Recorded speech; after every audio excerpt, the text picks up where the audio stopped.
Good morning. हम start कर रहे हैं section number 168 and section number 168 important section है लॉ का। एंड सेक्शन नंबर 168 बात करता है रेजिग्नेशन ऑफ डायरेक्टर। राइट, बहुत ध्यान से। अगर मेरी कंपनी में कोई डायरेक्टर है और उस पर्सन को रिज़ाइन करना है तो इसके लिए सेक्शन नंबर कौन सा लगने वाला है यार? सेक्शन नंबर लगने वाला है 168। पहली बात, a director may resign. Law ने क्या बोला है साहब? मे रिज़ाइन। डायरेक्टर खुद चाहे तो रिज़ाइन हो जाए। अच्छा, रिज़ाइन होगा मतलब अपना जो उसका टेन्योर है उसके पहले वो जाना चाहता है, तभी रेजिग्नेशन का क्लॉज लगेगा। तो लॉ ने क्या बोला है? A director may resign. Notice किसको देगा? वो कंपनी को नोटिस देगा कि सर मैं इस कंपनी में अब काम नहीं कर सकता। और नॉर्मली जो नोटिस ऑफ रेजिग्नेशन रहता है वो उसमें हम वर्ड यूज़ करते हैं प्री ऑक्यूपेशन। सब हमारे कुछ पुराने कमिटमेंट हैं, उनको फुलफिल करेंगे तो इनको टाइम नहीं मिल पाएगा, इसलिए मैं रिज़ाइन करना चाहता हूँ। ये नॉर्मली नोटिस ऑफ रेजिग्नेशन में रहता है प्रैक्टिकल में। चले आगे। तो लॉ ने क्या बोला? A director may resign. Notice किसको देगा? वो कंपनी को। कंपनी को नोटिस देगा तो नोटिस किसको मिलेगा? बोर्ड ऑफ डायरेक्टर्स को नोटिस मिलेगा। BOD on receipt of such notice. Yes, yes मतलब ये हम जो यस या नो जो भी अपने इसमें चार्ट्स में इन्वॉल्व है, ये बेसिकली लॉ में नहीं है, बट उस प्रोविज़न को कनेक्टिविटी देने के लिए मैंने ये यूज़ किया हुआ है। यस। देन कंपनी इंटीमेट करेगा किसको? आरओसी को। बहुत ध्यान से। सबसे पहले डायरेक्टर जो कंसर्न्ड है वो किसको देगा? बोर्ड को। बोर्ड मतलब कंपनी को देगा वो। फिर कंपनी का जो बोर्ड है वो किसको देगा साहब? आरओसी को देगा। मतलब कंपनी किसको देगा? फिर आरओसी को देगा। आरओसी को जो यहाँ पर देगा वो देगा DIR 12 वाले फॉर्मेट में। हमको जो आरओसी को एक फॉर्म फाइल करना पड़ेगा, उस फॉर्म का नाम क्या है आपका? DIR 12। तो लॉ ने बोला जब से डायरेक्टर का रेजिग्नेशन मिला है आपको, तब से आपको 30 दिन के अंदर आरओसी को ये वाला फॉर्म फाइल करना पड़ेगा, जिसका नाम क्या है? DIR 12। राइट, DIR 12 अपॉइंटमेंट में भी यूज़ होता है, रिमूवल में भी यूज़ होगा, रेजिग्नेशन में भी यूज़ होता है। एक बात फ्रॉम रिसिप्ट याद रखना, डायरेक्टर जो अपना रेजिग्नेशन देगा बोर्ड को, उसका कोई फॉर्मेट प्रिस्क्राइब नहीं है। आप एक नॉर्मल पेपर पे लिख दें कि सब company to the company and all सब इन्फॉर्मेशन सब्जेक्ट टू, और मेरा ये है, मैं ये हूँ, डायरेक्टर ये हूँ, और मैं जा रहा हूँ कंपनी से इस तारीख से। वो डेट इंपॉर्टेंट है, जो तारीख आपने रेजिग्नेशन लेटर पे लिखी है तब से लॉ ने बोला आपको 30 दिन में ये फाइल करना पड़ेगा। एक बात, कंपनी क्या करेगी? अगर कंपनी की वेबसाइट है तो कंपनी उसको वहाँ पर पोस्ट भी कर देगा, प्लस उसकी इन्फॉर्मेशन कहाँ पर लिख देगा? वो बोर्ड रिपोर्ट में लिख देगा कि साहब फलाने फलाना डायरेक्टर था और उस डायरेक्टर ने रिज़ाइन कर दिया। ये हमारा एक पॉइंट हो गया। और उस बोर्ड रिपोर्ट को हम कहाँ रख देंगे? आगे आने वाली जनरल मीटिंग में उस बोर्ड रिपोर्ट को रखेंगे आगे। अब इसमें इंपॉर्टेंट पॉइंट क्या है? इंपॉर्टेंट पॉइंट रहा आपका ये कि जो भी रेजिग्नेशन दिया वो रेजिग्नेशन इफेक्टिव कब से होगा? Date on which company receive notice. एक डेट क्या निकल के आ गई? जिस तारीख को कंपनी को एक्चुअल में नोटिस मिला उस तारीख से इफेक्टिव होगा। और the date specified in notice by the director, या फिर अगर कोई डेट स्पेसिफाइड कर दी है डायरेक्टर ने, भाई उसने डेट डाल दी उस पर कंपनी को एक तारीख को नोटिस मिला, सिर्फ फॉर एग्जांपल कंपनी को मिला 5 मई को, और उसमें डायरेक्टर ने लिख दिया कि मैं इस कंपनी से रिज़ाइन हो रहा हूँ 30 जून से। तो लॉ ने बोला कंपनी को जब से नोटिस मिला, या फिर जो डेट उसमें मेंशन है नोटिस में, विच एवर इज़ लेटर, जो भी बाद में होगी, उस डेट से वो पर्सन क्या होगा आपका? उस डेट से वो पर्सन आपका डायरेक्टर इफेक्टिव माना जाएगा। उस पर्सन का रेजिग्नेशन। बहुत ध्यान से। सेक्शन नंबर कौन सा है? 168। और 168 में हमने क्या देखा है कि जिस भी डायरेक्टर को रिज़ाइन होना है वो व्यक्ति क्या देगा? एक नोटिस देगा कंपनी को। कंपनी मतलब बोर्ड को मिला, बोर्ड क्या करेगा? एक फॉर्म फाइल करेगा आरओसी को 30 डेज़ के अंदर जब से उसको मिला है। लॉ ने बोला रेजिग्नेशन इफेक्टिव कब से होगा? जब से कंपनी को मिला। एक डेट ये रही, या कोई डेट अगर मेंशन है तो फिर वो वहाँ से विच एवर इज़ लेटर, तब से आपका रेजिग्नेशन इफेक्टिव होने वाला है। चलो, एक पॉइंट। दूसरा पॉइंट,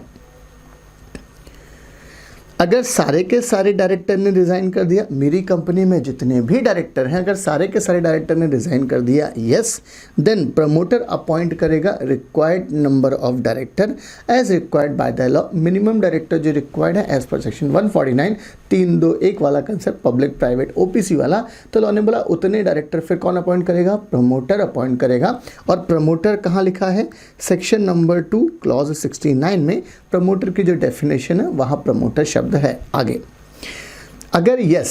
अगर प्रमोटर ने अपॉइंट कर दिया, यस अपॉइंट कर दिया, तो एनपी मतलब नो प्रॉब्लम। ध्यान रखना ये यस नो एनपी ये सब चीज़ें लॉ में नहीं है, ये आपको सिर्फ समझाने मात्र हैं। अगर प्रमोटर ने अपॉइंट नहीं करा, अपॉइंट नहीं करा, देन कौन अपॉइंट करेगा, central government will appoint such number of director till the directors are appointed by the company in general meeting. Law ने बोला प्रमोटर अपॉइंट करें, अच्छी बात है। प्रमोटर ने अपॉइंट नहीं करा तो फिर किसके ऊपर जिम्मेदारी डाल दी हमने, सेंट्रल गवर्नमेंट के ऊपर। फिर सेंट्रल गवर्नमेंट उतने नंबर ऑफ प्रमोटर अपॉइंट करेगा जितने as per required by law है। आगे लॉ ने बोला आप चले गए कंपनी छोड़ के, बट आपने जो पहले गलत काम करके गए हैं उसके लिए तो आप जिम्मेदार होंगे, भले वो आपकी रेजिग्नेशन से 5 साल के बाद निकल कर आए, बट अगर वो ऑफेंस रिलेटेड है आपके टाइम पीरियड से तो आप जिम्मेदार होंगे, राइट। चलो ये वाली चीज़ को हम थोड़ा सा और जस्टिफाई कर सकते हैं। हम बात करेंगे सेक्शन नंबर 206, और सेक्शन नंबर 206 में इंक्वायरी बाय आरओसी वाला प्रोविज़न है, और वहाँ पर एक पॉइंट है कि if the information relates to past period then past officer से भी हम इंफॉर्मेशन मांग सकते हैं। इस वाली चीज़ के रिस्पेक्ट में सेक्शन नंबर 206 को भी ध्यान करें तो भी बिल्कुल सही है कि अगर डायरेक्टर ने से फॉर एग्जांपल किसी डायरेक्टर ने 2018 में कोई ऑफेंस किया और डायरेक्टर 2020 में रिज़ाइन करके चला गया, 2022-25 में पता चला कि यार 2018 में ऐसा कुछ काम हुआ था, गलत है, तो हम डायरेक्टर को 2025 में भी पकड़ लेंगे इस प्रोविज़न के कॉन्ट्रवेंशन के लिए। बहुत ध्यान से सेक्शन नंबर 168 में ये वाइड पावर दी गई है और यही चीज़ जस्टिफाई होती है 206 में भी। Director is liable for all the offences which occurred during his tenure even after resignation। आप ऐसा नहीं बोल सकते कि नहीं मैंने तो कंपनी में 2020 में रिज़ाइन कर दिया, 22 में क्यों आए हो, 25 में क्यों आए। लॉ ने बोला ना, ये सब फालतू बातें हैं। अगर आपके ड्यूरेशन में वो चीज़ें हुई थी तो हम आपको पकड़ सकते हैं। आगे डायरेक्टर, एक चीज़ रूल्स में भी लिखी है आपके पास में, डायरेक्टर हु रिज़ाइन वो खुद भी एक फॉर्म 30 दिन में आरओसी को फाइल करेगा, DIR 11। जो डायरेक्टर रिज़ाइन हुआ है ये डायरेक्टर भी एक फॉर्म, ये जो director resign different pan use किया है हमने, ये डायरेक्टर भी एक फॉर्म फाइल करेगा जो होगा आपका DIR 11।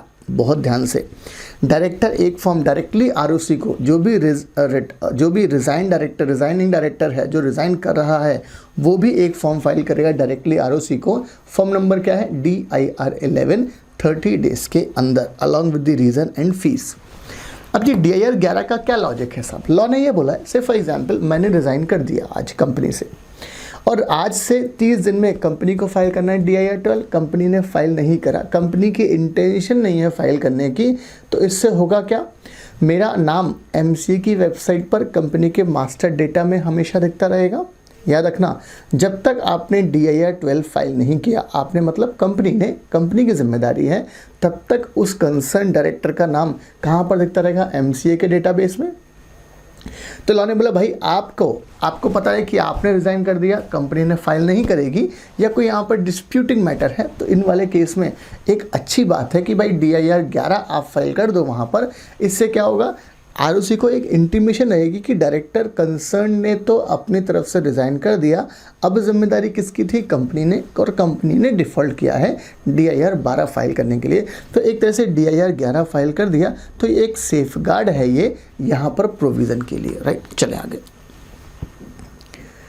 और ये भी 30 दिन में ही फाइल करना है आपको। Provided that a director shell may in the case of IFSC public or private company also forward a copy of his resignation along with the detailed reason for the resignation to the registrar within 30 days of resignation। आपको reasons देने पड़ेंगे कि भाई मैंने क्या क्या, मैं क्यों रिज़ाइन कर रहा हूँ, ये सब चीज़ें मेंशन हैं कहाँ पर, सेक्शन नंबर 168 में। सेक्शन नंबर 168 में याद रखना एग्जाम में सवाल आ सकता है इन प्रोविज़न में से, खास कर से ये जो डेट्स का झमेला है कि भाई आपसे कब से वो डायरेक्टर का रेजिग्नेशन इफेक्टिव होगा। तो दो तरह की डेट्स निकल के आएंगी हमारे पास, एक जिस तारीख को कंपनी को वो रेजिग्नेशन लेटर मिला वो डेट लिखना है आपको, दूसरी डेट जो अगर कोई डेट स्पेसिफिकली मेंशन है रेजिग्नेशन लेटर में वो date, whichever is later, जो भी डेट बाद वाली होगी उस डेट से आपका रेजिग्नेशन इफेक्टिव होगा। ये हमारा छोटा सा सेक्शन नंबर 168 था। नेक्स्ट सेक्शन जो है हमारे पास वो है सेक्शन नंबर 169, और सेक्शन नंबर 169 बात करता है रिमूवल ऑफ डायरेक्टर की। बहुत ध्यान से, सेक्शन नंबर 168 बात करता था रेजिग्नेशन ऑफ डायरेक्टर की, और सेक्शन नंबर 169 बात करता है रिमूवल ऑफ डायरेक्टर की। याद रखना रेजिग्नेशन में थोड़ा सा कम हार्श है, हम बंदा खुद रिज़ाइन कर रहा है, एज सच हार्श नहीं है, बट रिमूवल ऑफ डायरेक्टर तो कहीं ना कहीं प्रॉब्लम वाला है। हम डायरेक्टर को रिमूव कर रहे हैं, मतलब कोई ना कोई समस्या है। चल शुरू करें हम। तो लॉ ने क्या बोला, अ कंपनी में, क्या वर्ड है वहां पर, में, बाय पासिंग ऑर्डिनरी रिजोल्यूशन। आपको क्या पास करना पड़ेगा, ऑर्डिनरी रिजोल्यूशन। याद रखना ऑर्डिनरी रिजोल्यूशन के लिए सेक्शन नंबर 114 बात करता है कि रिजोल्यूशन क्या होता है। तो हमने बात करी होगी कभी ना कभी कि भाई ordinary resolution, special resolution, normally दिमाग में क्या रहता है हमारा, 51% फेवर में वोट मिल गए तो हम क्या बोलेंगे, ऑर्डिनरी रिजोल्यूशन पास हो गया, और 75% अगर फेवर में वोट मिल गया तो हम क्या बोलते हैं, स्पेशल रिजोल्यूशन पास हो गया। बट एक्चुअल में सेक्शन नंबर 114 में इस तरीके से डिफाइन नहीं है। सेक्शन नंबर 114 है कंपनीज एक्ट का, उसमें ये डिफाइंड है कि भाई जितने वोट अगेंस्ट में पड़े हैं उससे एक ज़्यादा फेवर में मिल गया तो हमारा क्या पास हो गया, ऑर्डिनरी रिजोल्यूशन, एक बात। या फिर जितने वोट अगेंस्ट में पड़े हैं उससे 3 टाइम्स अगर फेवर में मिल गया तो हमारा पास हो जाता है स्पेशल रिजोल्यूशन। ये सही तरीका है आइडेंटिफाई करने के लिए कि स्पेशल रिजोल्यूशन या ऑर्डिनरी रिजोल्यूशन क्या पास हुआ है, एक बात। तो लॉ ने क्या बोला, अ कंपनी में बाय पासिंग ऑर्डिनरी रिजोल्यूशन, यहाँ पर ऑर्डिनरी रिजोल्यूशन रिक्वायर्ड है।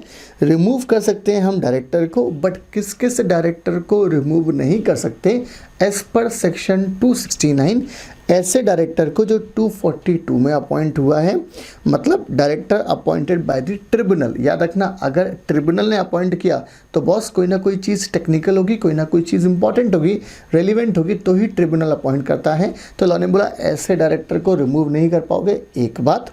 या डायरेक्टर अपॉइंट हुआ था प्रोपोर्शनल रिप्रेजेंटेशन में, हम ऑलरेडी बात कर चुके हैं पीआर की कि director appointment bye PR, proportional representation 2/3 वाले ऐसे पर्सन को भी आप रिमूव नहीं कर सकते।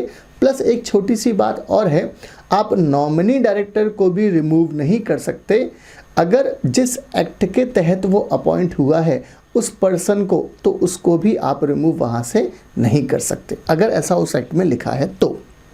चलो यहाँ पर हम लिख दें नॉमिनी डायरेक्टर का छोटा सा पॉइंट, आप ध्यान से।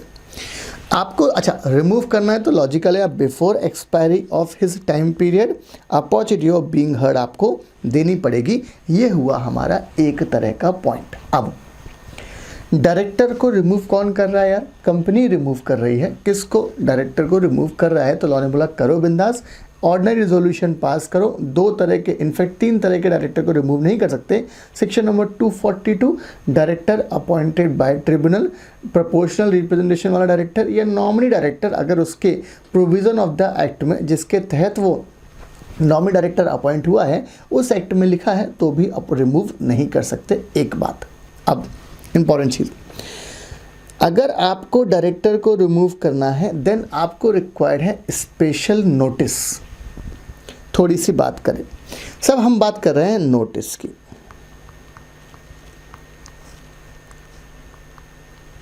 अब यार नोटिस में आपको बुलानी है कौन सी meeting, general meeting ordinary resolution pass करने के लिए। तो नोटिस का सेक्शन है 101, और जो यहाँ पर शब्द है स्पेशल नोटिस उसका सेक्शन है 115।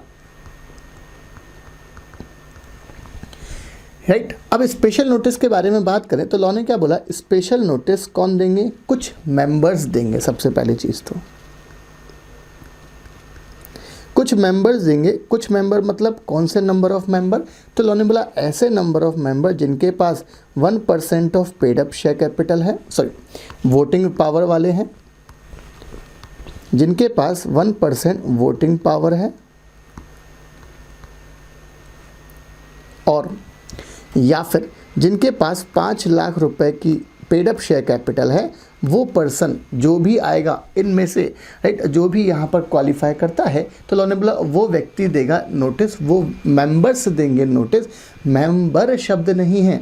अगर एक पर्सन के पास में 5 लाख रुपए के शेयर्स हैं, वो बोल रहा है मैं दे रहा हूँ स्पेशल नोटिस, इसको रिमूव करो, नहीं, लॉ में वर्ड क्या है, मेंबर्स। पहली बात तो ये मेंबर्स नोटिस देंगे कम से कम 14 डेज पहले जनरल मीटिंग होने के। मैक्सिमम कितना पहले दे सकते हैं, तो उस सेक्शन में बोला है 3 महीने पहले। 3 महीने, आपको पता है कि भाई 30 नवंबर को या 30 सितंबर को जनरल मीटिंग एजीएम होने वाली है, आप उसके 3 महीने पहले से नोटिस दे दो, इससे ज़्यादा पहले नहीं दे सकते हैं। तो ये वाली चीज़ याद रखना है हमको। हम इस नोटिस की बात कर रहे हैं जो 21 क्लियर डेज वाला नोटिस होता है सेक्शन 101 में, हम उस नोटिस की बात नहीं कर रहे हैं, राइट। हम बात कर रहे हैं सेक्शन नंबर 115 के नोटिस की बात। चलें, तो ये हमने बोला है सब स्पेशल नोटिस आपको रिक्वायर्ड है। हमने अलग से डिस्कस किया कि स्पेशल नोटिस क्या होता है। आगे, an independent director reappointed for the second term under section 149 sub section 10 shall be removed by passing company by passing a special resolution. अगर आपको इंडिपेंडेंट डायरेक्टर को रिमूव करना है तो आपको क्या पास करना पड़ेगा, special resolution. After giving him a reasonable opportunity of being heard, सुनवाई का एक मौका देना पड़ेगा और आपको एसआर पास करके आप ऐसे डायरेक्टर को रिमूव कर सकते हैं। ये हुआ हमारा एक पॉइंट, बहुत ध्यान से इंपॉर्टेंट पॉइंट है। आगे, company send a notice copy to director concerned, director concerned जिसको हमें रिमूव करना है उसको हम नोटिस देंगे। Shall entitled to be heard on the resolution at the meeting, director concerned जो है उसको अधिकार है कि भाई आप अपना विचार व्यक्त कर सकते हैं। आप रिप्रेजेंटेशन भी दे सकते हैं। डायरेक्टर रिप्रेजेंटेशन, जो रिमूवल डायरेक्टर होने वाला है वो अपना रिप्रेजेंटेशन देगा और उस रिप्रेजेंटेशन को कंपनी सारे के सारे मेंबर्स को भेजेगा। Sent to all the members, याद रखना 14 डेज पहले आप दोगे कंपनी को और कंपनी 7 दिन पहले देगा मेंबर को, right. Sent to all member, but अगर नहीं भेज पाए ड्यू टू इनसफिशिएंट टाइम तो रिप्रेजेंटेशन जो है वो आपको पढ़ के सुनाना है मीटिंग में। अच्छा, रिप्रेजेंटेशन मतलब क्या, सब डायरेक्टर जिसको हम रिमूव कर रहे हैं वो अपने बचाव में बोलेगा कि साहब मैंने कंपनी का हमेशा साथ दिया है, मैंने कंपनी को इतना ग्रो किया, ये किया वो किया, ज़माने भर की बातें करेगा। ये सारी चीज़ें रिप्रेजेंटेशन में रोएगा बेचारा वो रिप्रेजेंटेशन में। तो लॉ ने बोला भाई तू भेज दे, हम मेंबर्स को भेज देंगे, बट अगर नहीं भेज पाए ड्यू टू टाइम इनअवेलेबिलिटी या टाइम सफिशिएंट नहीं है भेजने के लिए तो उस रिप्रेजेंटेशन को आप पढ़कर सुनाओ जनरल मीटिंग में। नो रिप्रेजेंटेशन, लॉ ने बोला है कोई भी रिप्रेजेंटेशन ना तो भेजने की ज़रूरत है ना ही पढ़कर सुनाना है। अगर अग्रीव्ड पर्सन ने किसको अप्लाई करा, अगर अग्रीव्ड पर्सन ने ट्रिब्यूनल को अप्लाई किया है और ट्रिब्यूनल अगर सेटिस्फाइड है कि यार ये जो रिप्रेजेंटेशन दिया गया ना ये फालतू टाइम पास करने के लिए दिया गया, नीडलेस पब्लिसिटी के लिए दिया गया, तो वो मना कर देगा कि भाई ना तो ऐसे रिप्रेजेंटेशन को आपको मेंबर्स को भेजना है और ना ही आपको इसको पढ़कर सुनाना है। ये चीज़ हमारे लिए इम्पॉर्टेंट है। अब डायरेक्टर को रिमूव करा तो कंपलसरी वहाँ पर वैकेंसी क्रिएट हुई है। Who was appointed in a general meeting और अ बोर्ड मीटिंग, लॉ ने बोला आपने जिस डायरेक्टर को रिमूव करा वो डायरेक्टर चाहे तो जनरल मीटिंग में अपॉइंट हुआ था या वो डायरेक्टर बोर्ड मीटिंग में अपॉइंट हुआ था, मतलब वो डायरेक्टर किसी ने भी अपॉइंट किया था, उसकी जगह नई जो आप डायरेक्टर का अपॉइंटमेंट करोगे वो अपॉइंटमेंट सिर्फ और सिर्फ कहाँ होगा, जनरल मीटिंग में, provided special notice is required. बराबर है। जो डायरेक्टर को रिमूव किया है सेक्शन 169 में, वो किसी भी मीटिंग में अपॉइंट हुआ था, चाहे तो जनरल मीटिंग में चाहे बोर्ड मीटिंग में, उसकी जगह जो नया पर्सन लेकर आ रहे हो, तो लॉ ने बोला ये जो नया पर्सन लेकर आ रहे हो, ये पर्सन को कंपलसरी बेसिस पर अपॉइंटमेंट कहाँ होना है, जनरल मीटिंग में, provided special notice is required. हाँ, अगर नए डायरेक्टर का अपॉइंटमेंट नहीं हुआ जनरल मीटिंग में, then it shall be treated as a casual vacancy provided that the director who was removed from office shall not be reappointed as a director by the board. और जो director गया है उसका जो remaining unexpired duration था, उतना ही नए वाले डायरेक्टर का ड्यूरेशन होगा एज पर सेक्शन 169, राइट। तो 169 में हमने बात करी है रिमूवल ऑफ डायरेक्टर की। चल, अब 169 के बाद हमारे पास थोड़े से छोटे छोटे से 3 सेक्शन और हैं, हम वो बात और कर लें। ये एक है आपका रजिस्टर ऑफ, सेक्शन नंबर 170 बात करता है register of directors KMP and share holder, right. Register of director की managerial person section number 251 section 2 clause 51 में है, एंड देयर शेयर होल्डिंग। तो लॉ ने क्या बोला, एवरी कंपनी, हर कंपनी को shall keep it registered office a register, हर कंपनी को रजिस्टर्ड ऑफिस पे एक रजिस्टर रखना पड़ेगा containing particulars of directors, details of securities held by each of them, company, holding company, subsidiary company, associate company या सब subsidiary company. तो law ने बोला आपको एक रजिस्टर रखना पड़ेगा हर डायरेक्टर का, हर KMP का, कि भाई इनकी एक ग्रुप होल्डिंग कितनी है, कंपनी में कितनी होल्डिंग है, सब्सिडी कंपनी में कितनी होल्डिंग है, होल्डिंग में कितनी है, एसोसिएट कंपनी में कितनी है, एंड कंपनी की सब सब्सिडी कंपनी में कितनी होल्डिंग है, इसका आपको एक रजिस्टर रखना पड़ेगा। A return containing such particulars and document of the directors and the KMP किसको फाइल करना है, ROC को। फॉर्म नंबर कौन सा जाएगा यार, DIR 12 विद इन 30 डेज, और 60 दिन है in case of IFSC public और प्राइवेट कंपनी के केस में। सेक्शन नंबर 171 बात करता है members rights to inspect the register kept shall be open for inspection. जो भी आपने रजिस्टर रखा है 170 में, उस रजिस्टर का इंस्पेक्शन कर सकता है कोई भी ड्यूरिंग बिजनेस आवर्स, और member can take extract, member extract भी ले सकता है। यस मांगा है अगर उसने, on the request by the member within 30 days आपको प्रोवाइड देना पड़ेगा, वो भी फ्री ऑफ कॉस्ट में। नहीं दिया तो ROC को एप्लीकेशन लगाएगा मेंबर, और ROC बोलेगा हाथों हाथ इंस्पेक्शन करवाने का। सेक्शन नंबर कौन सा यार, 171। अब इंपॉर्टेंट चीज़, जो ये इंस्पेक्शन की बात कर रहे हैं, हम किसकी बात कर रहे हैं, इंस्पेक्शन की बात कर रहे हैं। Can be done by every member, कौन कर सकता है, and shall be made accessible to any person attending the meeting. ये जो रजिस्टर है आपका, इसको रखेंगे आप AGM में। ये रजिस्टर का इंस्पेक्शन कौन कर सकता है, कोई भी मेंबर या कोई भी पर्सन, लॉ में वर्ड हुआ पर्सन, जो मीटिंग अटेंड कर रहा है।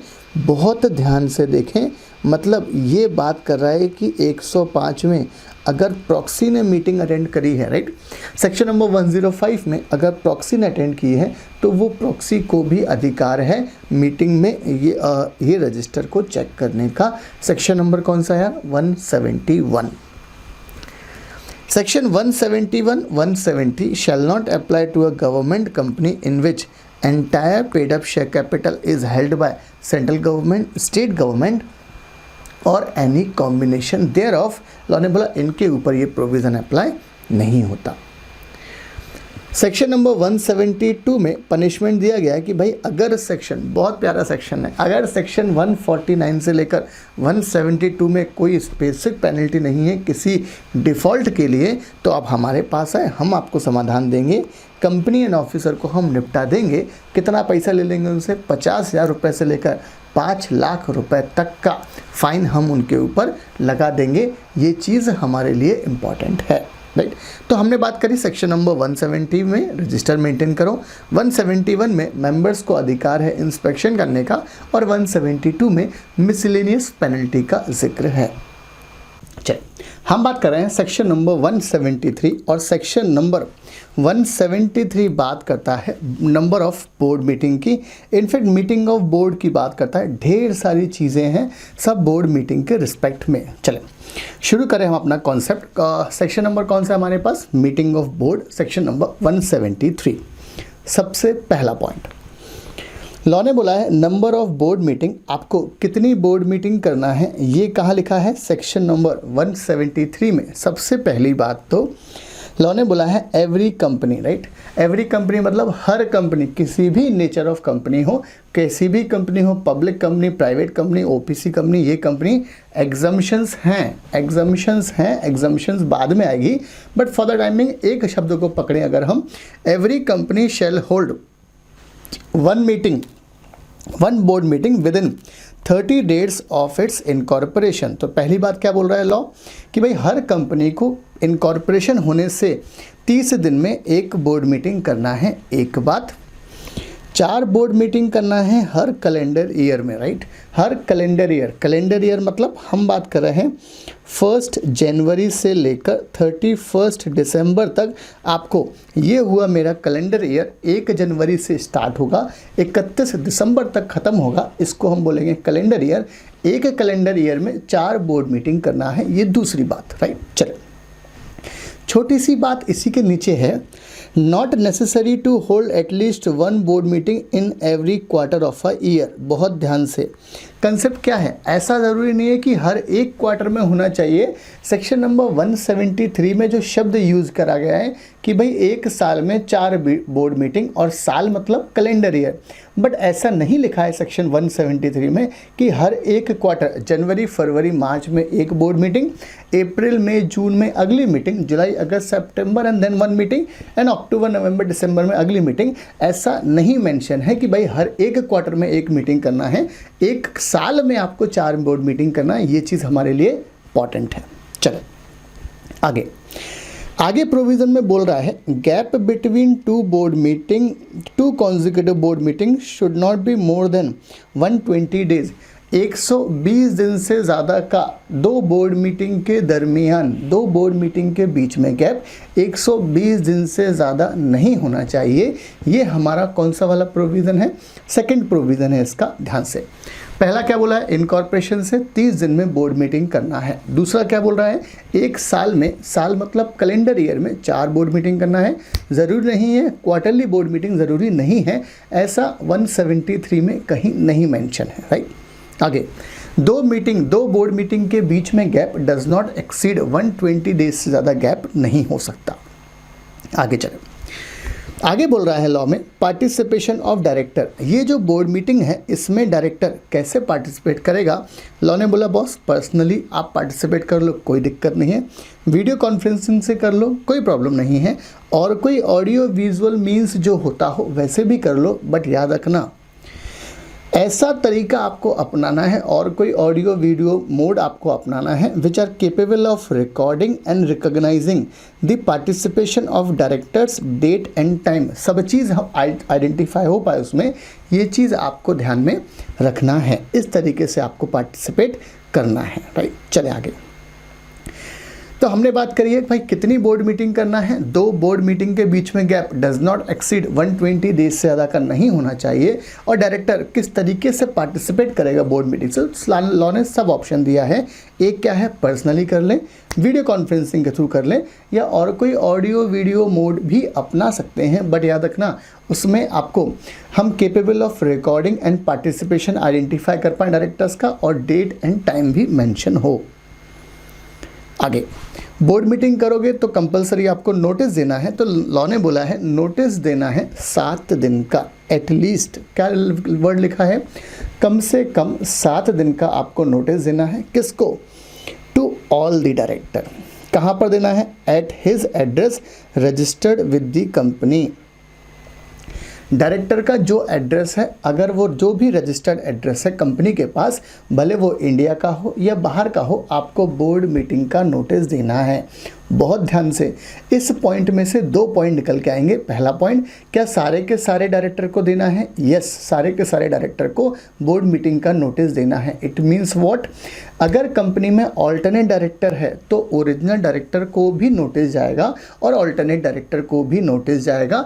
सेक्शन नंबर याद करें हम, सेक्शन नंबर 161 सब सेक्शन 2 था जो हमने यहाँ पर प्रोविज़न में बात करी थी, राइट। एक कंसेप्ट। दूसरा कंसेप्ट, एडिशनल डायरेक्टर को भी जाएगा। कैजुअल वैकेंसी जो चला गया उसको छोड़ दें वैसे हम, तो नॉर्मली आपको हर एक डायरेक्टर को नोटिस देना है। डायरेक्टर ने मना कर दिया कि भाई आने वाली सितंबर वाली बोर्ड मीटिंग में मैं नहीं आ पाऊँगा, मेरे फैमिली में शादी है, कुछ भी हो, मुझे मीटिंग का नोटिस मत भेजना। लॉ ने बोला ना, आपको क्या लिखा है लॉ में, ऑल द डायरेक्टर, मतलब कंपनी की जिम्मेदारी है कि आपको नोटिस भेजना ही है। कुछ भी हो जाए सारे के सारे डायरेक्टर को तो नोटिस भेजना ही है, राइट। एक बात। दूसरी बात, नोटिस कहाँ भेजना है, तो इसके लिए लॉ ने आगे बोला उस एड्रेस पे जो रजिस्टर्ड है, किसके पास, कंपनी के पास। ऐसा हो सकता है कि कोई डायरेक्टर फॉर एग्जांपल अमेरिका में रहता है, उसका अमेरिका का एड्रेस है रिलायंस कंपनी के पास में, तो लॉ ने बोला बॉस आपको उसका नोटिस कहाँ भेजना पड़ेगा, अमेरिका में, क्योंकि लॉ में सेक्शन नंबर 173 में ये नहीं लिखा है कि रजिस्टर्ड एड्रेस इन इंडिया। यहाँ पर क्या शब्द यूज़ है, registered address with the company. Company के पास जो रजिस्टर्ड एड्रेस है, अगर कोई डायरेक्टर चंद्रमा पर रहता है तो आपको चंद्रमा पे नोटिस भिजवाना पड़ेगा। आप चेक करें, ब्लू डॉट यूज़ करना है, स्पीड पोस्ट यूज़ करना है, जो भी बेटर हो आपके लिए वो। आगे, क्या शॉर्टर नोटिस पॉसिबल है? क्या हम सब शॉर्टर नोटिस देकर क्या बोर्ड मीटिंग कॉल कर सकते हैं? तो लॉ ने बोला बिल्कुल परमिसिबल है, आप बिंदास बोर्ड मीटिंग कॉल करें, पॉसिबल है।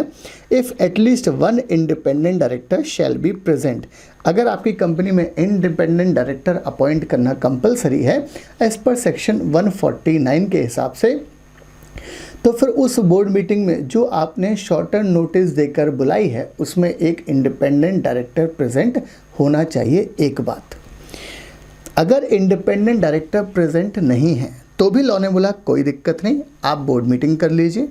उसमें जो भी डिसीजन है at such meeting shall be circulated to all the director, सारे के सारे डायरेक्टर को आप डिसीजन सर्कुलेट कर दें। बट वो डिसीजन फाइनल कब होंगे, अगर उस डायरेक्टर ने, इंडिपेंडेंट डायरेक्टर ने बाद में रेटिफाई कर दिया, रेटिफिकेशन बाय सच इंडिपेंडेंट डायरेक्टर, तो आपकी बोर्ड मीटिंग वैलिड होगी, डिसीजन वैलिड होंगे, राइट। चलो, इसका मतलब शॉर्टर नोटिस पर आप मीटिंग बुलाएं, बिंदास बुला लें, 2 दिन 3 दिन का नोटिस देकर मीटिंग बुला लें, कोई प्रॉब्लम नहीं है। बट एक इंडिपेंडेंट डायरेक्टर होना चाहिए। अगर इंडिपेंडेंट डायरेक्टर नहीं है तो भी लॉ ने बोला कोई टेंशन नहीं है, आप बोर्ड मीटिंग कर लें, सारे ट्रांजैक्शन ट्रांजैक्ट कर लें, फिर उसका जो एक मैटर है कि कौन कौन से डिसीजन लिए गए हैं वो सारे के सारे डायरेक्टर को भेजें, इंडिपेंडेंट डायरेक्टर को भी भेजें। इंडिपेंडेंट डायरेक्टर का रेटिफिकेशन इम्पॉर्टेंट है उस वाले रिजोल्यूशंस पे। आगे, अगर आपने डिफ़ॉल्ट करी है नोटिस भेजने में तो सिर्फ एक पेपर के बदले में मात्र आपके ऊपर 25,000 रुपये की पेनल्टी लगेगी पर डायरेक्टर। ये चीज़ हमारे लिए इम्पॉर्टेंट है, नहीं। चलो, स्पेशल पॉइंट, अगर आपकी सेक्शन 8 कंपनी है, सेक्शन 8 कंपनी मतलब NPO है, NGO है, चैरिटेबल ऑर्गेनाइजेशन है, या OPC है, या स्मॉल कंपनी है, या डोरमेंट कंपनी है, या प्राइवेट कंपनी है, अगर आपकी सेक्शन 8 कंपनी NGO है या OPC 2 क्लॉज 62 वाली है, या स्मॉल कंपनी 2 क्लॉज 85 वाली है, या डोरमेंट कंपनी 455 वाली है, 455 वाली है, या प्राइवेट कंपनी 268 वाली है, लॉ ने बोला इनमें से अगर कोई भी कंपनी है, बट याद रखना प्राइवेट कंपनी को किसको एग्जम्पशन है, if such private company is a startup deemed to, हम मान लेंगे आपने वो 4 बोर्ड मीटिंग और जमाने भर के प्रोविज़न का कंप्लाई कर लिया है। अगर आपने 6 कैलेंडर मंथ में 1 बोर्ड मीटिंग करी है तो हम मान लेंगे कि आपने वो 4 बोर्ड मीटिंग साल भर वाला प्रोविज़न कंप्लाइंस कर लिया है। बहुत ध्यान से, 4 तरह की कंपनी को, कौन कौन सी, सेक्शन 8 कंपनी, OPC, 5 तरह की कंपनी को, in fact section 8 company, OPC company, small company, dormant company, private company which is startup. तो लॉ ने बोला ये 5 तरह की कंपनी को साल में 4 मीटिंग नहीं करना है, कैलेंडर ईयर में आपको 4 मीटिंग नहीं करना है। इन एवरी कैलेंडर 6 मंथ, जनवरी से लेकर जून 1 मीटिंग, जुलाई से लेकर दिसंबर दूसरी मीटिंग, और आपका प्रोविज़न का कंप्लाइंस हम मान लेंगे। और 2 मीटिंग के बीच में गैप कम से कम 90 डेज़ का तो होना ही चाहिए। आप ऐसा नहीं करेंगे कि सब 30 जून को एक मीटिंग कर ली, 1 जुलाई को एक मीटिंग कर ली और डायरेक्टर को बोला अब आप बिंदास घूमो जहाँ भी आपको घूमना है। लॉ ने बोला ना, 2 मीटिंग के दरमियान गैप कम से कम 90 डेज़ का तो होना ही चाहिए, राइट। ये स्पेशल पॉइंट था। आगे, सेंट्रल गवर्नमेंट में एग्जम्प्ट, सेंट्रल गवर्नमेंट एग्जम्प्ट कर सकता है any company from this requirement. अच्छा, ये जो मीटिंग वाला कंसेप्ट है, गवर्नमेंट चाहे तो आपको एग्जम्प्ट कर सकता है। सेंट्रल गवर्नमेंट में specify certain matter not dealt through video conferencing, but government ने कुछ कुछ मैटर, इलस्ट्रेटिव लिस्ट है, इसमें और भी पॉइंट शामिल होंगे। गवर्नमेंट ने आपको एक लिस्ट दी है कि भाई ये मैटर तो आपको नॉर्मल बोर्ड मीटिंग में ही डिस्कस करने हैं, वीडियो कॉन्फ्रेंसिंग से काम नहीं बनने वाला है। कौन कौन सा है? पहला, the approval of annual financial statement. Law ने बोला बैलेंस शीट अप्रूव होने वाले काम हैं, इनको वीसी से काम नहीं चलता, इनको तो आप नॉर्मली फिजिकली बोर्ड मीटिंग बुलाएं, उसमें डिस्कस करें तभी पॉसिबल है। बोर्ड रिपोर्ट का अप्रूवल है, प्रोस्पेक्टस का अप्रूवल है, या approval of matters related with the merger amalgamation. Law ने बोला कंपनी खत्म होने वाली है, आप वीसी के थ्रू जाएंगे, नहीं पॉसिबल है, मर्जर अमालगमेशन के थ्रू। तो इन चारों मैटर्स में आपको क्या करना है? फिजिकली बोर्ड मीटिंग को बुलाना है। ये लिस्ट एक इंक्लूसिव लिस्ट है। Provided that a specified IFSC public company और a private company shall hold the first meeting of the board director within 60 days of its incorporation and thereafter hold one meeting of the BOD in each half of the calendar year। अगर आपकी IFSC public company, private company है, तो law ने बोला ऐसी company को हमने permission दी है कि भाई ठीक है, आप 30 दिन की जगह इनकॉर्पोरेशन से 60 दिन में मीटिंग कर लो एक बार, और कैलेंडर 6 मंथ में आपको एक मीटिंग तो करनी ही है। सेक्शन नंबर कौन सा है हमारे पास? सेक्शन नंबर है 173, और 173 बात करता है मीटिंग ऑफ बोर्ड। अब याद रखना, एग्जाम में जो सवाल आता है वो आपसे 4 बोर्ड मीटिंग की बात करेगा। आपको 120 डेज़ का ध्यान रखना है कि इससे ज़्यादा गैप नहीं होना चाहिए। दूसरा सवाल आता है एग्जाम में कि भाई 173 में कैलेंडर क्वार्टर की बात नहीं करी गई है, कैलेंडर ईयर में 4 बोर्ड मीटिंग होना चाहिए, क्वार्टर इररेलेवेंट है हमारे लिए। दूसरा पॉइंट।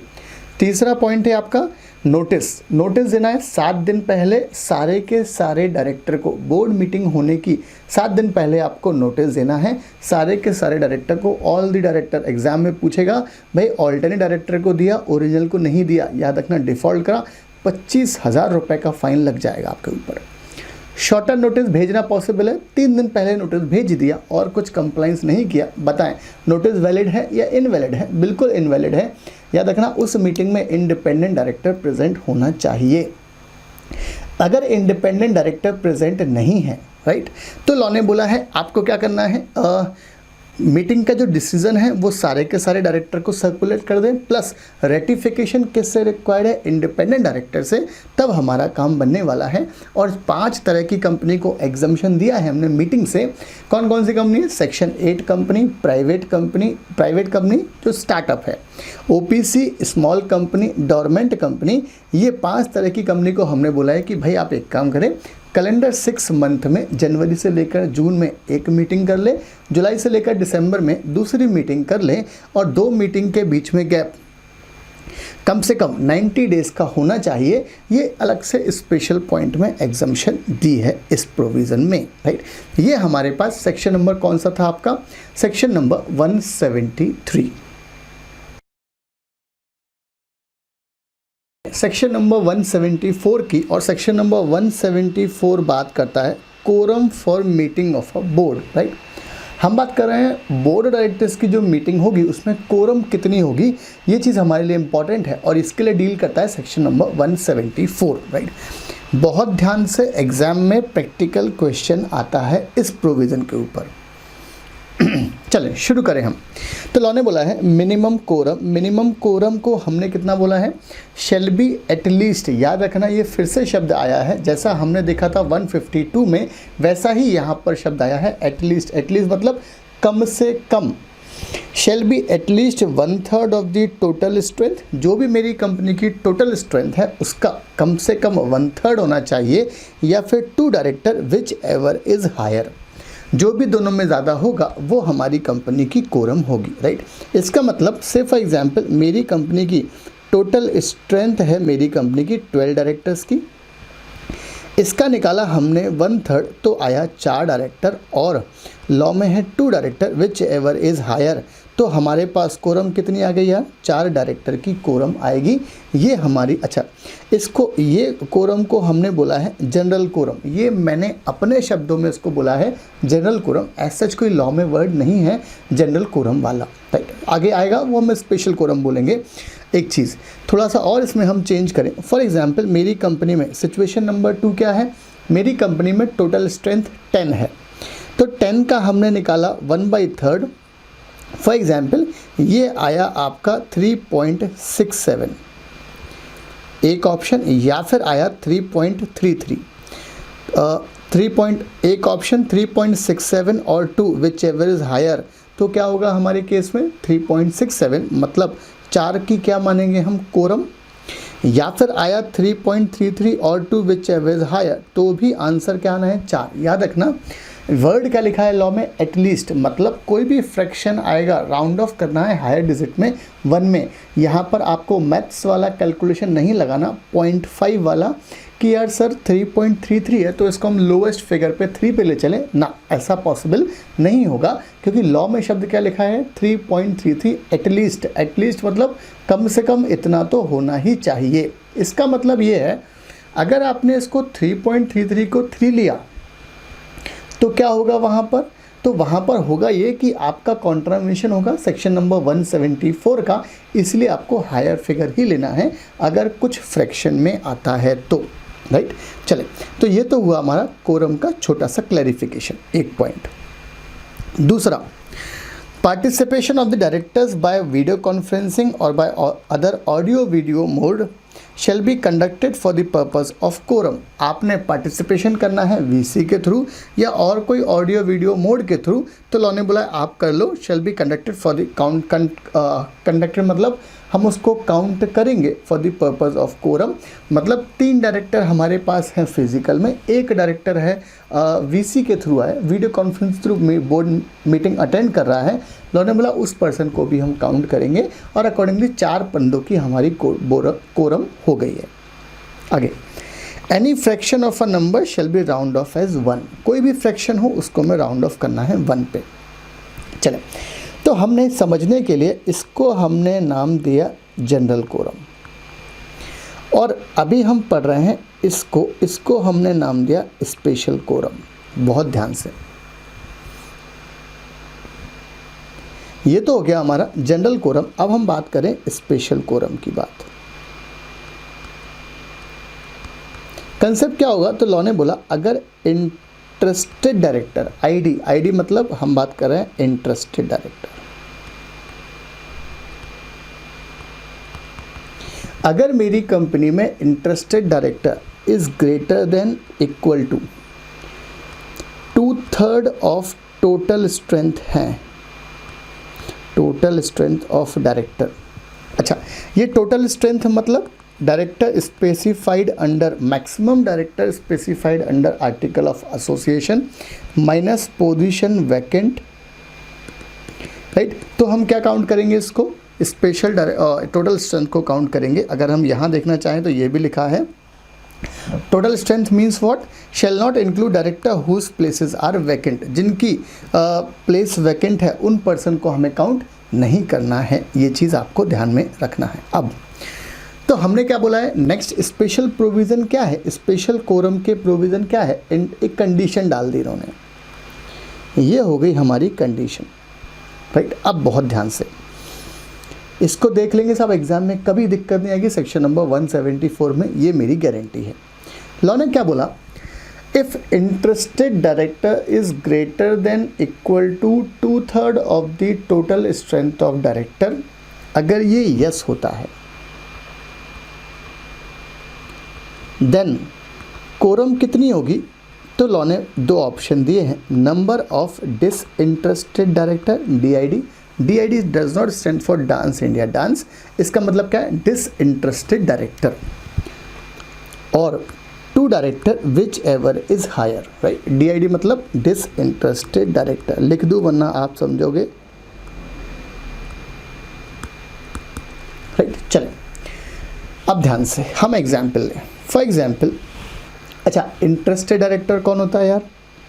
वो डायरेक्टर जो 184 में आएगा, राइट। 184 में जो होता है उसको हम क्या बोलते हैं? अरे भाई वो डायरेक्टर जिसके पास 2% ऑफ द कंपनी की कैपिटल है उसको हम क्या बोलेंगे? इंटरेस्टेड है। मतलब वो पर्सन का जो मैटर हम बोर्ड मीटिंग में डिस्कस करने वाले हैं उसमें उसका कोई ना कोई इंटरेस्ट है, तो उस पर्टिकुलर मैटर के लिए हम डायरेक्टर को क्या बोलते हैं? इंटरेस्टेड डायरेक्टर, वरना वोट नहीं डालता है उस पर्टिकुलर मैटर पे। चले, तो उन्होंने बोला if interested director is greater than equal to 2/3 of total strength, अगर ये यस है तो फिर हमें कोरम क्या होगी? एक नई कोरम निकल कर आएगी, नंबर ऑफ डिसइंटरेस्टेड डायरेक्टर और 2 director whichever is higher, accordingly वो हमारी कोरम होगी उस पर्टिकुलर बोर्ड मीटिंग के लिए। अब ध्यान से, फॉर एग्जाम्पल मेरी कंपनी में 12 डायरेक्टर्स हैं, राइट। अब 12 डायरेक्टर्स हैं और इन 12 डायरेक्टर्स में सब एक हैं हमारे पास मिस्टर शर्मा जी, राइट। शर्मा जी हैं सब, शर्मा जी। अब क्या हुआ कि साहब हमारी कंपनी में डिस्कशन हो रहा है कि एक काम करें साहब, हम मिसेज शर्मा जी हैं जो शर्मा जी की वाइफ है, सब इनका भी अपॉइंटमेंट करें अपनी कंपनी में एज अ डायरेक्टर, राइट। अब क्या होगा, जो कंपनी में दूसरे डायरेक्टर भी हैं वो सब भी एक तरह से उस मैटर में इंटरेस्टेड हो गए। याद रखना, मिसेस शर्मा जी में इंटरेस्टेड नहीं है, उस मैटर में इंटरेस्टेड है। क्यों? वो सब के सब इनको भाभी बोलते हैं। अब ध्यान से, लॉ ने बोला है कि अगर आपके out of 12 directors, for example 9 director उस मैटर में इंटरेस्टेड हैं, yes, 9 is greater than equal to 2/3 of total strength. Total strength कितनी है? 12 है हमारे पास, ये आया 8। क्या 9 बड़ा है क्या 8 से? 9 is greater than equal to 8, अगर ये यस है तो नंबर ऑफ कोरम क्या होगी? Disinterested director. और डिसइंटरेस्टेड डायरेक्टर कितने बचे? 3। अरे भाई 12 हैं टोटल, 9 क्या हो गए उसमें? इंटरेस्टेड, तो डिसइंटरेस्टेड कितने बचे अब? 3। तो ये हो गया 3 डायरेक्टर्स, डिसइंटरेस्टेड डायरेक्टर और 2 director whichever is higher. तो कोरम क्या आएगी हमारी? 3 डायरेक्टर। इस मुद्दे के लिए कोरम क्या मानी जाएगी हमारी? 3 डायरेक्टर की। अब हो सकता हो दूसरा एग्जाम्पल, दूसरा पहले पेन लिया जाए यार। हो सकता हो यहाँ पर 8 हो, 8 is equal to greater than 8, yes, तो भी कोरम हमारी ये होगी। फॉर एग्जाम्पल यहाँ पर 7 हो, और एग्जाम्पल में चेंज कर दिया, यहाँ पर क्या हो? 7 हो। 7 is greater than equal to 8 है क्या? ना। अगर ये वाला केस है तो फिर हमेशा हम कहाँ जाएंगे? फिर जनरल कोरम पे, राइट। अब आपको क्लैरिटी आएगी कब स्पेशल कोरम पे जाना है, कब हमें जनरल कोरम पे जाना है। अगर एग्ज़ाम के क्वेश्चन में इंटरेस्टेड डायरेक्टर का जिक्र है, सबसे पहले आपको दौड़ के कहाँ जाना है साहब? इंटरेस्टेड डायरेक्टर की कंडीशन पे, ये वाली कंडीशन पे जाना है। क्या interested director is greater than equal to 2/3 of the total strength है? अगर ये यस है आंसर तो फिर यहाँ के अकॉर्डिंग कैलकुलेशन होगा। अगर आंसर नो है then you need to go towards the general provision, right. चले ध्यान से, मेरे ख्याल से आपको ये चीज़ क्लैरिटी आ गई होगी कि ओवरऑल हो क्या रहा है, राइट। चले, if interested director is greater than equal to 2/3 of the total strength है, अगर ये यस है तो कोरम क्या होगी? नंबर ऑफ डिसइंटरेस्टेड डायरेक्टर और 2 director whichever is higher. ID means interested director. याद रखना, इंडिपेंडेंट डायरेक्टर मत बोलना है इसको, सिर्फ और सिर्फ क्या होगा? ये इंटरेस्टेड डायरेक्टर। आगे, अगर मीटिंग नहीं हुई due to quorum, because of quorum, सब मीटिंग नहीं हो पाई, कोरम नहीं है कंपनी में तो मीटिंग नहीं हो पाएगी। याद रख, अरे एक मिनट, कोरम क्या होती है साहब? कोरम होती है मिनिमम नंबर ऑफ मेंबर और director required to conduct a valid meeting. इसको हम क्या बोलते हैं? कम से कम इतने नंबर ऑफ पर्सन तो रिक्वायर्ड ही हमको, अगर हमको कोई वैलिड मीटिंग करना है। Unless the article provide otherwise the meeting shall stand adjourn to the same next week, same day, time and place, or if that day is a national holiday, till the succeeding day which is not a national holiday. बहुत ध्यान से, अगर आपकी quorum नहीं हुई तो article ने कुछ बोला है अलग बात है, अदरवाइज आपकी मीटिंग हो जाएगी एडजन में अगले हफ्ते same time same day same place, और अगर वो नेशनल हॉलीडे हुआ टिल द सक्सीडिंग डे जो नेशनल हॉलीडे नहीं है। एक सवाल और आएगा आपके दिमाग में कि सर अगर एडजन मीटिंग में भी कोरम नहीं हुई, फिर से एडजन नहीं करना है, टाइम पास नहीं करना है, मीटिंग सीधी क्या हो जाएगी, डिसॉल्व या कैंसिल बोलेंगे हम इसको, फिर से एडजन नहीं करना है। कोरम प्रेजेंट होना चाहिए हर बिजनेस पे, जो भी मैटर डिस्कस कर रहे हैं हर एक बिजनेस पे कोरम होना चाहिए। With respect to general meeting बात करें, जनरल मीटिंग में स्टार्टिंग में कोरम होना चाहिए, फिर भले कोरम ना हो कोई फ़र्क नहीं पड़ता, but in case of board meeting हर एक मुद्दे पर जो पास होने वाला है उस पर कोरम होनी चाहिए।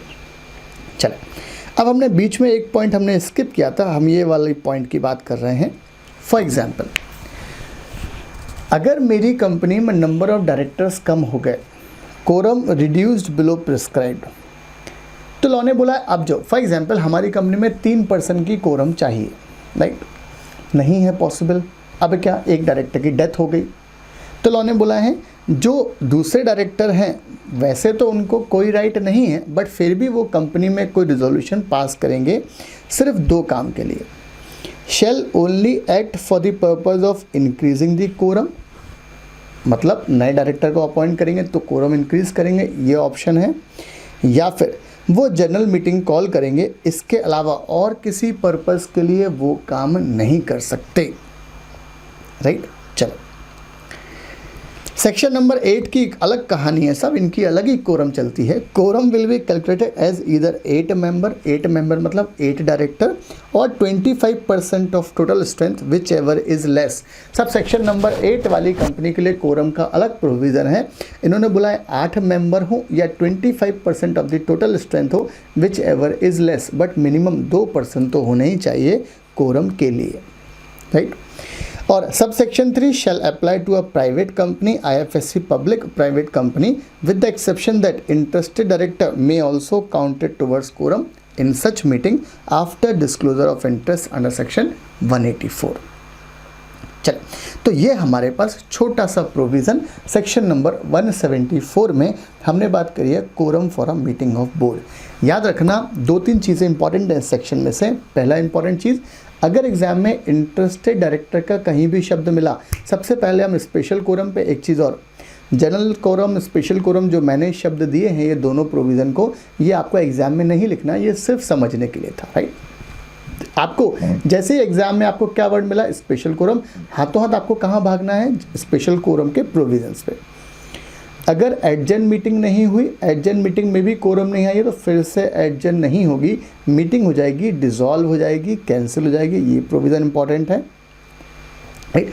और अगर ये आपकी मीटिंग वगैरह हुई तो अगले हफ्ते में एडजन होती है, ये हमने प्रोविज़न देखा है। और ये हमारा सेक्शन नंबर कौन सा था यार, section number 174।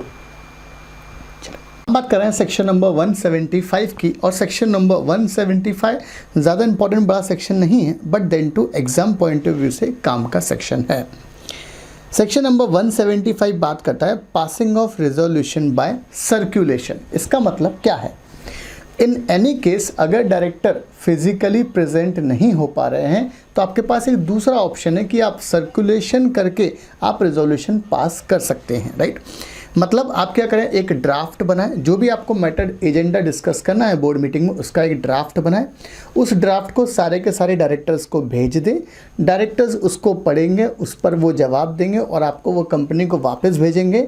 Accordingly company cheque करेगी कि भाई कितने हमने भेजे थे, उसमें अगर मेजॉरिटी ने अप्रूवल दे दिया है इसका मतलब हमारा रेजोल्यूशन पास हो गया है, राइट। चलें, passing of resolution by circulation, section number कौन सा यार, 175। Requirement, no resolution shall be deemed to have been duly passed by the board, कोई भी resolution deem to be pass नहीं होगा, और by the committee thereof by the circulation, याद रखना कमेटी ऑफ डायरेक्टर्स की बात करें हम, unless the resolution circulated in draft, आपको जब तक कि वो रेजोल्यूशन सर्कुलेट नहीं करा गया ड्राफ्ट के तहत, किसको, टू ऑल द डायरेक्टर, सारे के सारे डायरेक्टर्स को सर्कुलेट करना है, और member of the committee of directors सबको भेजना है आपको।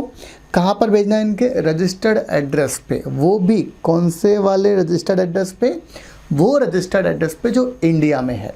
मतलब अगर कोई डायरेक्टर इंडिया के बाहर रह रहा है तो आपको उसका इंडिया के एड्रेस पे ही सर्कुलेशन का ड्राफ्ट भेजना है, आपको बाहर भेजने की ज़रूरत नहीं है। थोड़ा सा रिकॉल करें, हमने बात करी है सेक्शन नंबर 173 बोर्ड मीटिंग के नोटिस की। उसमें आपको कौन से एड्रेस पे भेजना पड़ता था? जो एड्रेस कंपनी के पास है। इस सेक्शन में क्या बोल रहा है? जो एड्रेस इंडिया में रजिस्टर्ड है उस पर आपको नोटिस भेजना है। वाया हैंड डिलीवरी जाए, कोई प्रॉब्लम नहीं है। पोस्ट और कुरियर से जाए, इलेक्ट्रॉनिक मीन्स से जाए, कोई प्रॉब्लम नहीं है। आगे आपका रिजोल्यूशन, ड्राफ्ट चला गया किसके पास? डायरेक्टर्स के पास। अप्रूव्ड कौन करेंगे? By the majority of director, मतलब 51%। एक तरह से बोले तो बोर्ड रिजोल्यूशन जैसा पास चाहिए, 51% की अप्रूवल चाहिए। और members of the committee of directors approve करें। Who are entitled to vote on the resolution, वही डायरेक्टर का हम ड्राफ्ट पे रिजोल्यूशन वोटिंग काउंट करेंगे जिसको अधिकार है वोट डालने का। इसका मतलब क्या हुआ? थोड़ा सा हम और इंटरप्रिटेशन निकालें। अगर कोई इंटरेस्टेड डायरेक्टर है as per section 184, interested director का वोट काउंट नहीं होता है, इंटरेस्टेड डायरेक्टर मीटिंग का पार्ट नहीं होता है तो उसका वोट भी काउंट नहीं होता है। तो लॉ ने बोला साहब आपको उसी डायरेक्टर का वोट ध्यान में रखना है जो डायरेक्टर एंटाइटल्ड टू वोट है on such resolution, provided that, थोड़ा अलग provision, not less than 1/3 of the total number of directors of the company can demand certain resolution need not to be passed by the circulation. Any resolution under circulation must be decided at the meeting. ये अलग provision हो गया। ये क्या बोल रहा है कि आपकी कंपनी के टोटल नंबर ऑफ डायरेक्टर्स का 1/3 डायरेक्टर कंपनी को रिक्वेस्ट कर सकते हैं कि सर ये पर्टिकुलर रिजोल्यूशन से हम डिस्कस नहीं करेंगे, ये तो मैटर पर्टिकुलर बोर्ड मीटिंग में ही डिस्कस होगा, ये इससे डिस्कस नहीं होगा। राइट, चले तो ये वाला कंसेप्ट क्या बोल रहा है कि भाई 1/3 डायरेक्टर कम से कम चाहिए है जो रिक्वेस्ट करे कंपनी को कि सर ये पर्टिकुलर मैटर जो है ये हम सर्कुलेशन से डिस्कस नहीं करना चाहेंगे, ये तो board meeting, physical board meeting में ही डिस्कस होगा। राइट, ये हमारा था कौन सा वाला कंसेप्ट? Section number 175। एक बात और है, जो भी रिजोल्यूशन पास किया है सब्सिक्वेंट बोर्ड मीटिंग में या कमेटी ऑफ बोर्ड में आपको उसको रखना पड़ेगा अप्रूवल के लिए। चले कुछ अलग अलग पॉइंट्स हैं बोर्ड मीटिंग के रिस्पेक्ट में। सेक्शन 173, 174, 175 के रिस्पेक्ट में कॉमन पॉइंट्स हैं। सबसे पहला पॉइंट है प्लेस ऑफ बोर्ड मीटिंग। अरे भाई बोर्ड मीटिंग आपको कहाँ करना है? लाइक एजीएम हम कहाँ करते थे? एनुअल जनरल मीटिंग कंपनी के रजिस्टर्ड ऑफिस पर और with in the city, town, place जहाँ पर मेरी कंपनी का रजिस्टर्ड ऑफिस होता है। लॉ ने बोला है बोर्ड मीटिंग आप कहाँ करो? इंडिया में करो, इंडिया के बाहर करो, सिंगापुर में करो, दुबई में करो, शमशान घाट में करो, कहीं भी करो, कोई फ़र्क नहीं पड़ता। At any place in India और आउटसाइड इंडिया बोर्ड मीटिंग आप कर सकते हैं। राइट, एक पॉइंट। दूसरा, वक्त क्या होगा बोर्ड मीटिंग का? लॉ ने बोला रात को 12 बजे बोर्ड मीटिंग करो, कोई प्रॉब्लम नहीं है। आप रात को 12 बजे आप गंगा घाट हरिद्वार में करो बोर्ड मीटिंग, कोई प्रॉब्लम नहीं है। किस दिन करना है? संडे को करो, बिंदास, कोई दिक्कत नहीं है। ऑर्डिनरी मीटिंग में be held on a national holiday also, national holiday पे 26 जनवरी पे बोर्ड मीटिंग करो, हमें कोई प्रॉब्लम नहीं है। But in case of adjourn meeting reverse provision है, आप नेशनल हॉलीडे पे नहीं होती है एडजर्न बोर्ड मीटिंग। राइट, बहुत ध्यान से। नॉर्मल बोर्ड मीटिंग किसी भी दिन, किसी भी वक्त, किसी भी जगह हो सकती है। In case of adjourn board meeting, अगर मीटिंग एडजर्न हुई है तो वो कंपलसरी वो आपकी नेशनल हॉलीडे पे नहीं होगी। बट ऐसी दो सिचुएशन है जिस केस में नेशनल हॉलीडे पे भी एडजर्न बोर्ड मीटिंग हो जाएगी। पहला, where the board voluntarily adjourns a duly convened board meeting for a day which is national holiday। Board ने वॉलेंट्री एडजर्न कर दी कोई मीटिंग और वो पर्टिकुलर डे पे और वो पर्टिकुलर डे नेशनल हॉलीडे हुआ तो आपको बोर्ड मीटिंग एडजर्न वाली करनी पड़ेगी। या फिर where a board meeting is adjourn for want of quorum, quorum नहीं थी, बोर्ड मीटिंग एडजर्न हो गई। And as per the article of association ने कोई डे प्रिस्क्राइब किया है ऐसी एडजर्न बोर्ड मीटिंग का, और वो अगर नेशनल हॉलीडे हुआ the adjourn meeting can be held on national holiday, फिर कोई प्रॉब्लम नहीं है। सेक्शन नंबर 175 प्लस दूसरे पॉइंट्स हमने बोर्ड मीटिंग केस में देखे हैं। चलिए नेक्स्ट सेक्शन है छोटा सा सेक्शन, सेक्शन नंबर 176, और ये बात कर रहा है defect in appointment of director not to invalidate action taken. बहुत ध्यान से समझिए हम पहले क्या है। सेक्शन नंबर 176 बोल रहा है कि भाई मेरी कंपनी में कोई डायरेक्टर है, भाई डायरेक्टर साहब हैं, उन्होंने 2017 में उनका अपॉइंटमेंट हुआ, 2019 की कोई बोर्ड मीटिंग हो रही है और डायरेक्टर साहब को पता नहीं क्या हुआ, एकदम से साहब लेफ्ट हैंड साइड में शर्मा जी बैठे हैं, राइट हैंड साइड में वर्मा जी बैठे हैं, और वो डायरेक्टर साहब ने दोनों का सर लिया और दीवार में यहाँ पर टेबल पे मार दिया। जब बाद में पता लगाया तो पता लगा कि डायरेक्टर साहब जिन्होंने ये काम करा है उनके मेंटल में कोई प्रॉब्लम है, या he is incompetent to contract हो गए साहब, वो कभी कभी उनको दौरे पड़ जाते हैं। तो लॉ ने बोला अगर कोई डिफेक्ट हुआ डायरेक्टर के अपॉइंटमेंट में, राइट, तो याद रखना उनको आप आज से कंपनी से रिमूव कर दो, एक बात, बट 2017 से लेकर 2019 तक जो भी काम करे हैं उस डायरेक्टर ने, वो सारे के सारे वैलिड हैं। No act done by a person as a director shall be deemed to be invalid if subsequently noticed that his appointment was invalid by reason of any defect or disqualification.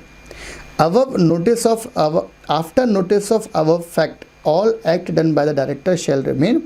एक बार पता चल गया कि भाई इनके appointment में defect है, इनके अपॉइंटमेंट में कोई डिस्क्वालिफिकेशन है, तो लॉ ने बोला फिर उसके बाद कोई भी काम करे हैं वो सारे के सारे क्या होंगे, इनवैलिड होंगे। सेक्शन नंबर कौन सा है यार, 176।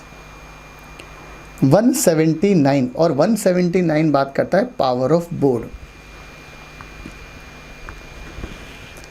पहला पॉइंट बोल रहा है the BOD of the company shall be entitled to exercise. Board वो सारे काम कर सकता है जो कंपनी ऑथराइज है काम करने के लिए, पहला पॉइंट। इसका मतलब ये हुआ, या इस पॉइंट को हम बाद में देखें, चलें पहले आगे बात करें। सेक्शन नंबर 179 सब सेक्शन 3 में कुछ तरह की पावर हैं जो एक्सरसाइज करेगा बोर्ड, एक्सक्लूसिव सिर्फ और सिर्फ बोर्ड मीटिंग में। For example to make call on shares, first call second call बुलानी है तो वो बोर्ड मीटिंग में ही एक्सरसाइज होगा। To authorise buyback of securities, to issue securities including debenture in India और outside India. To borrow money, to invest the fund, to grant loan, to approve financial statement, to diversify the business of the company, to approve amalgamation, merger, reconstruction। ये सारे काम, कोई भी काम करना है 179 सब सेक्शन 3 में बोर्ड मीटिंग में ही होंगे। आगे पॉइंट नंबर DEF मतलब to borrow money, to invest the fund, to grant the loan. अरे भाई पैसा बोरो करेंगे, इन्वेस्ट करेंगे या लोन पे देंगे, हम याद रखने के लिए है। ये पावर आप डेलीगेट कर सकते हैं कौन कौन से, पॉइंट नंबर D वाली, E वाली एंड F वाली।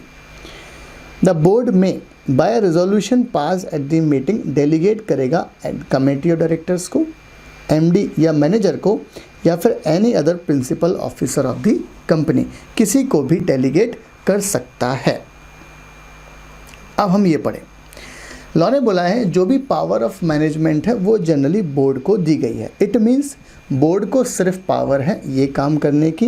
इवन यूनानिमस रिजोल्यूशन मतलब 100% शेयर होल्डर रिजोल्यूशन पास कर दें फिर भी उनको ये वाली पावर नहीं मिलेगी। बट फिर भी लॉ में ऐसी 3 सिचुएशन हैं जिन केस में आपको ये पावर मिल जाएगी शेयर होल्डर को। पहला, अगर बोर्ड कैसे काम कर रहा है, गिल्टी इंटेंशन से।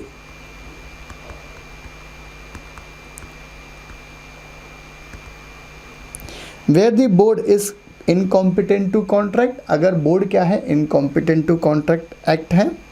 या फिर अगर कोई डेडलॉक हो गया, ध्यान से 1, 2, 3 सिचुएशन में कंपलसरी ये सारी की सारी पावर फिर किसको मिल जाएंगी आपके, फिर ये सारी की सारी पावर जनरल मीटिंग में शेयर होल्डर एक्सरसाइज करेगा। वैसे इन जनरली बात करें तो ये सारी की सारी पावर कौन एक्सरसाइज करता है, बोर्ड एक्सरसाइज करता है। छोटा सा सेक्शन 176, छोटा सा सेक्शन 179, ये हमने बात कर ली है, राइट।